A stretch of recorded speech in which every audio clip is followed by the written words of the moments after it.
Veuillez s'il vous plaît dire votre numéro d'équipe. Comptabilité 2. Super.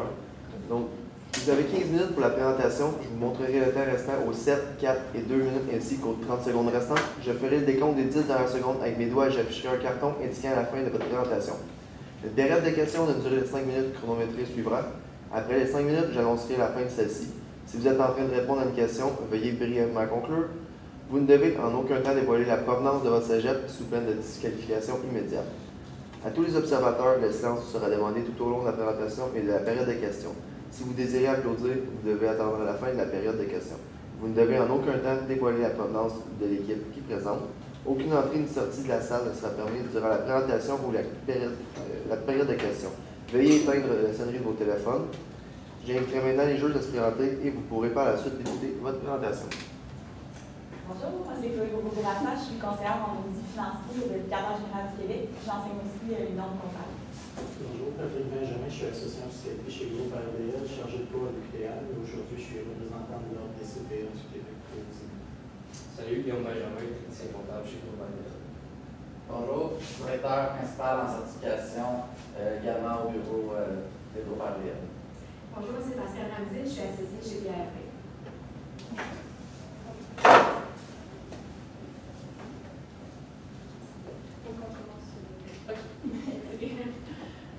Bonjour à tous, mes collègues Laurence Rodier et Marianne Provoché, ainsi que moi-même, du numéro, sont très ravis d'être parmi vous aujourd'hui.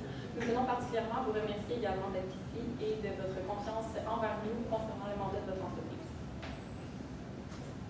Au long du jour, on va faire une petite analyse des forces et défis internes de l'entreprise, une petite analyse aussi des opportunités et défis externes. On va faire un petit ajustement des résultats financiers, des états financiers et des rigueurs. On va ensuite passer à la valeur marchande et de plus, on va répondre à certaines de vos questions sur le financement et l'achat des actions. Par la suite, on va passer à les petites problématiques sur la gestion à faire. Et pour finir, on va parler du projet et de l'expansion et de sa faisabilité.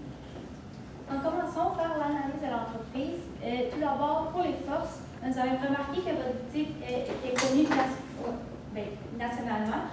Donc, c'est un avantage pour vous. Vous êtes déjà connu, c'est bien. Ensuite, vous avez eu un gros succès au début. Donc, c'est bien aussi.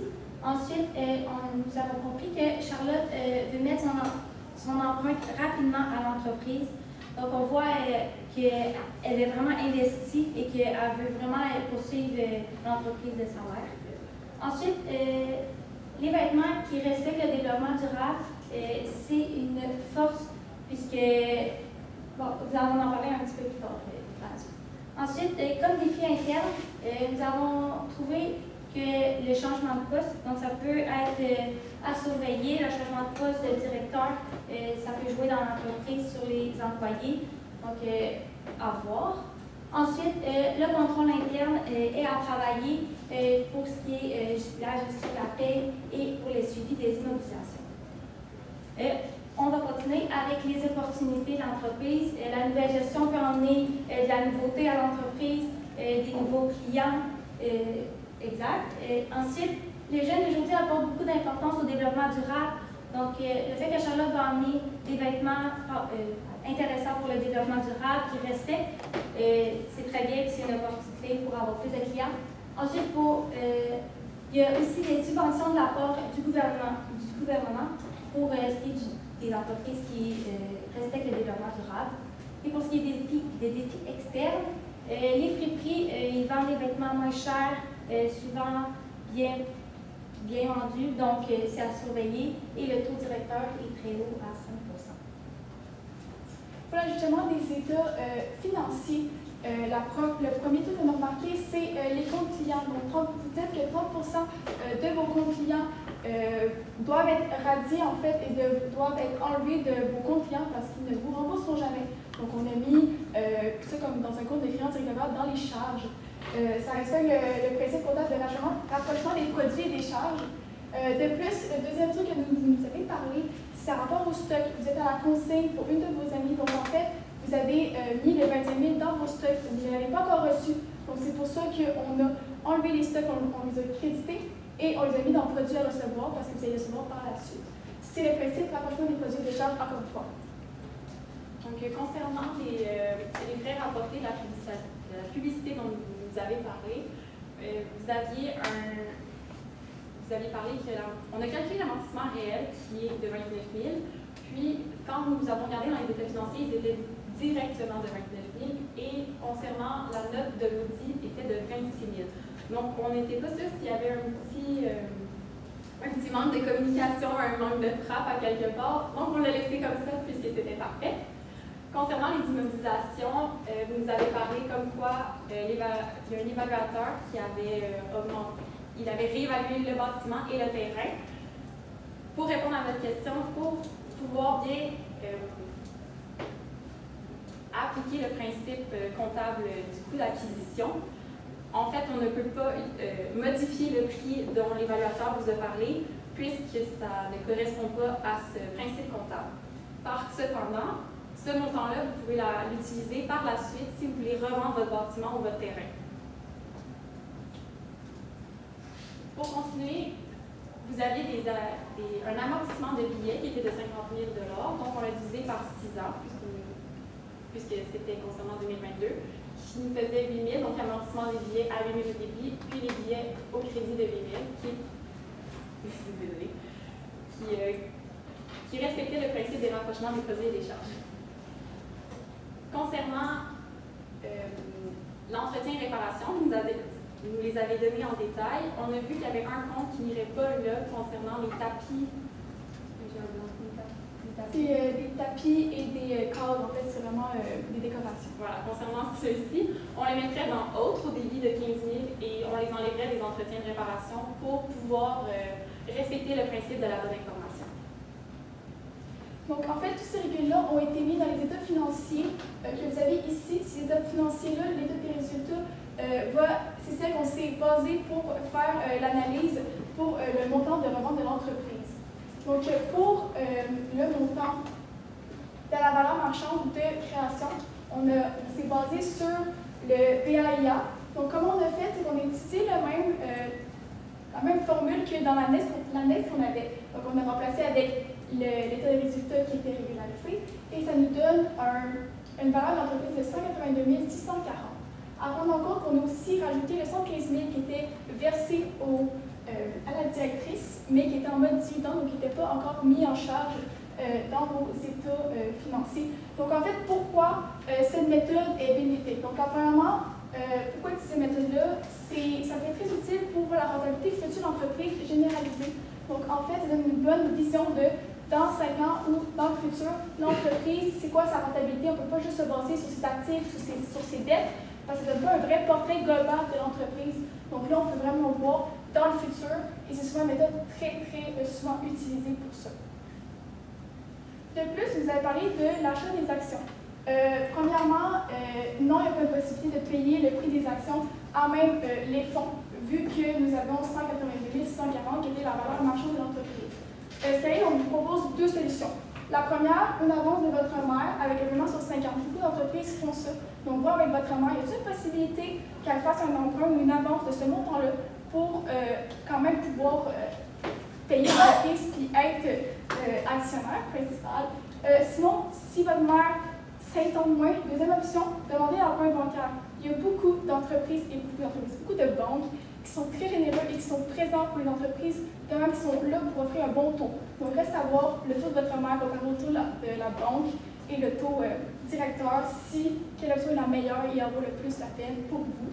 De plus, pour la mise de bon, comment on l'a calculé? On a pris les 150 000 qui étaient en dividende, en capital, action, qu'il y avait deux entreprises, et on l'a déduit, en fait, du montant de la valeur marchande. Ça veut dire qu'il vous reste à payer 32 140 de plus de vos actions. Pour la gestion future de la société, on va débuter par la télévision et le fauteuil. Donc, avec ces matériels-là, on vous propose de les enlever de l'actif pour les prochaines fois. Donc, tout ça pour respecter le principe comptable de la bonne information. Ensuite, on va vous proposer de soit le mettre dans l'avance ou dans le dû, à la place de l'actif, comme vous avez fait cette année. Ensuite, on vous propose d'avoir un suivi sur les immobilisations. Et pour faire... le suivi va nous permettre, au courant de l'année... Le suivi, sur les immobilisations, il va vous permettre, au courant de l'année, de justement savoir quelles immobilisations sont encore dans l'entreprise et à l'extérieur de l'entreprise, comme avec la mère. À partir de là, ça va être plus facile pour vous de justement savoir qu'est-ce qui est encore dans l'entreprise et à l'extérieur. Et ensuite, tout ça vous permettra de vous aider pour l'impôt à la fin de l'exercice. Ensuite, pour le traitement de la paye, on vous propose d'utiliser le service de paye Desjardins. Cela va permettre de relever les payes. Il va vous permettre de relever les payes automatiquement. Ensuite, le paiement des payes automatiquement. Il y aura un impact direct sur les impôts et les DAS de l'année. Et il y aura également un impact sur les coûts à long terme. Donc, passons maintenant au projet d'investissement que votre ami allait mettre en vente son bâtiment commercial. Donc, pour commencer, on va savoir le flux monétaire des encaissements. Donc, les facteurs qui ont été pris en compte concernant les encaissements, c'est la subvention gouvernementale qui devait respecter les matières recyclées, puis les ventes prévues. Passons maintenant au flux monétaire des décaissements. Les facteurs impactés pour les décaissements, c'était l'acquisition du bâtiment, les coûts de fonctionnement, les salaires, la rénovation préalable à l'inauguration. Il y a aussi l'achat des marchandises, ainsi que l'achat des marchandises de matières recyclées. Donc, au total, notre flux monétaire, à la fin, quand on fait les encaissements moins les décaissements, ça nous mettait tous en négatif. Donc, pour pouvoir savoir si la rentabilité était bonne ou pas, nous faisions une vanne. Donc, la valeur actuelle nette était de moins 7 466 000. Donc, si on se fie uniquement à la vanne, elle n'est pas bonne puisque votre but premier était d'avoir une économie durable, de respecter le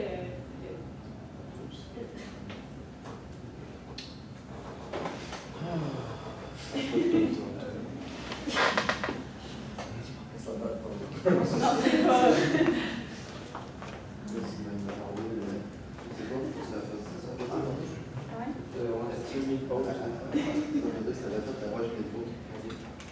Une grande respiration, ça va bien.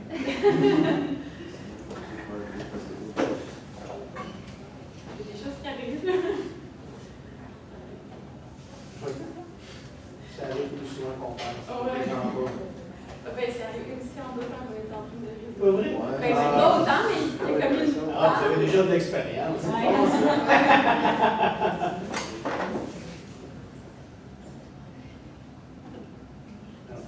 On adore l'information. Pas toujours fiable. C'est ça. Juste quand ça fonctionne.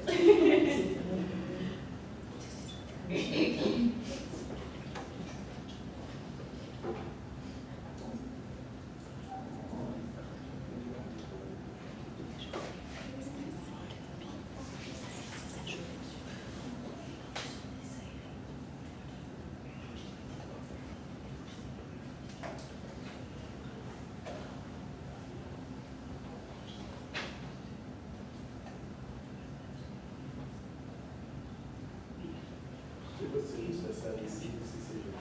Tantôt, il y avait 6. C'est ça, là.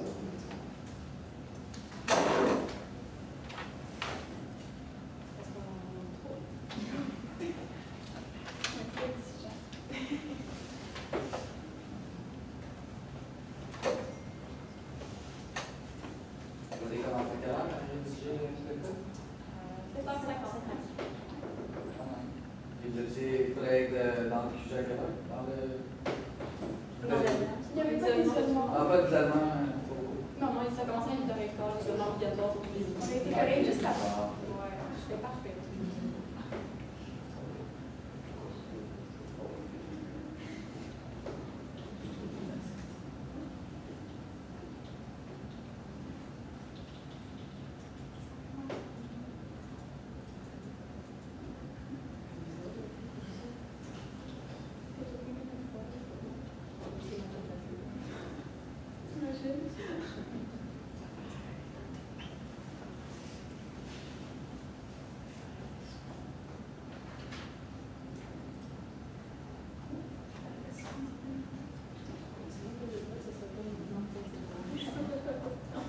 Soit deux, trois diapositives avant qu'on va mettre dans le stress, ça va bien.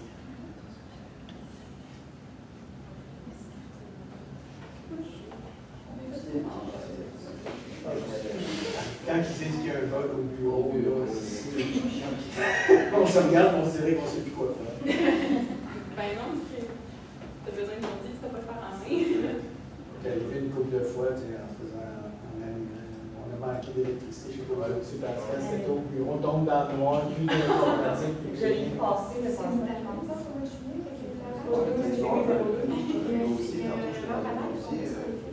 ben, check, c'est dans le dossier. Ça a tombé sur les fonds. On pense qu'il y a quelqu'un qui a passé à arracher tout l'électrique. On a 5 rentrées électriques. Oui, c'est juste. Ouais, parce qu'on a une journée complète sans service. Donc, Québec, basé tout. Ça va, il n'y a rien qui marche. C'est là où on dit ça quand on sonne encore, on a une petite deuxième salle, mais quand ça nous arrive, on dit, hey, c'est pas. Les numéros sont encore au jeu, vers 6 ans, on est dans le temps.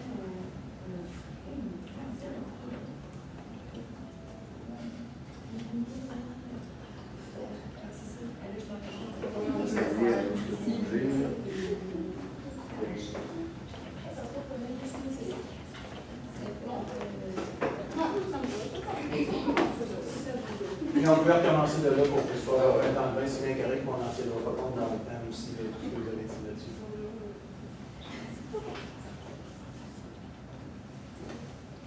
C'est bon, ok. Donc, pour savoir si la rentabilité du projet elle est bonne ou pas, si on va de la vente ou non, on a calculé selon la valeur actuelle nette, donc la vanne. Puis la vanne nous revenait à moins 7 466 000. Donc, comme on sait, une vanne, si elle est négative, c'est un projet qui n'est pas rentable. Donc, on vous conseille de nous parler de la vente concernant l'acquisition d'un nouveau bâtiment de notre ami commercial. Donc, à la place, notre proposition, ça serait de mettre l'argent que vous comptiez investir là-dedans en placement dans un fonds négociable en bourse. Ce qui apporte, au niveau du développement durable, qui vous tient énormément à cœur, ça apporterait la pérennité économique sur beaucoup plus longtemps que si vous investissez dans le projet de l'acquisition du bâtiment. Comme conclusion, on a su c'était quoi la valeur marchande de l'entreprise qui était de 182 640 $. On vous a proposé 2 types de choix de financement selon ce que vous préférez. De plus, côté gestion, vous avez posé plusieurs questions. On les a répondues sur le service de paie des jardins ou avec le suivi des immobilisations qui peut être fait par Excel ou d'autres logiciels courants. De plus, pour le projet d'investissement, on vous a proposé une bonne solution comme le placement qui fait que l'entreprise a perdu quand même économiquement dans le temps et ça respecte votre volonté d'avoir un développement durable au long terme. Merci. Merci pour votre écoute.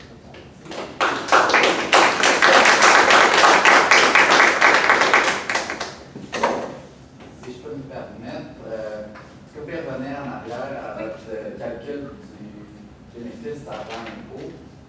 Je suis étonné, un bénéfice avant impôt qu'il soit inférieur à mon bénéfice net. Est-ce que c'est une petite erreur de formule? Que votre bénéfice avant impôt, intérêt et amortissement soit inférieur à votre bénéfice net selon vous? Selon votre. Ah, c'est ça.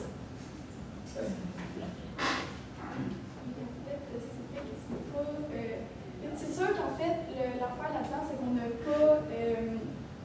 C'est avant impôt puis amortissement. Donc, c'est sûr que ce qui n'est pas pris en compte, c'est les amortissements et les impôts. Ça constitue quand même une grosse charge qui n'est pas là. Le fait que tu enlèves une charge, est-ce que ça vient augmenter ton bénéfice ou ça vient diminuer ton bénéfice? Ça augmente. Ça augmente ton bénéfice. C'est pas normal. Fait que, je pense que c'est juste la formule, peut-être qu'il aurait dû être 270 000 plus 167 plus 100. Ouais. OK? Oui, oui. Oui, tout à fait d'accord. Je crois que c'est un réflexe. Oui, c'est ça. Quand on dit avant, on enlève. Ça n'enlève pas le fait que votre explication, vous avez suivi ça, puis tout est correct. C'était juste un petit commentaire. Merci, on l'apprécie. On vient prendre note. Avez-vous d'autres questions? Au niveau de la paie avec Desjardins, c'est le fun. Desjardins va pouvoir faire les paiements, mais comment on transmet l'information pour que les paiements se fassent adéquatement? Comment vous allez regarder tout ça dans l'entreprise? En fait, comment ça fonctionne, c'est que c'est un service que Desjardins offre. Donc, c'est une plateforme, un service qui est vraiment lié au paie. Donc, vous pouvez effectuer les paies et Desjardins peut effectuer en fait le retrait. Donc, il va effectuer le retrait et payer les paies. Il va payer, va garder un montant vraiment pour la DAS et pour les impôts. Donc, toute la déduction à la source va être déjà payée. Donc, c'est sûr que, par exemple, si au lieu d'envoyer à votre partenaire qui est supposé le payer, vous êtes sûr qu'il est payé au gouvernement, vous êtes sûr qu'il va être vraiment payé et vous avez tous les relevés qui est à l'appui. C'est-à-dire vous êtes sûr que si, par exemple, le gouvernement vient vous voir puis a une explication, vous avez tout en règle, tout est bon et tout est fait automatique. Donc, ça évite beaucoup de temps. Ça fait que tout est réglementé et tout est bien fait, en fait. Merci beaucoup. Moi, j'ai peut-être juste une petite question. Oui, suite à tous les ajustements qui ont été faits, est-ce que l'impôt a été ajusté? Oui. On a calculé l'impôt sur le bénéfice avant et on a pris le même taux pour calculer avec le nouveau bénéfice à l'impôt. Aurez-vous voulu le voir?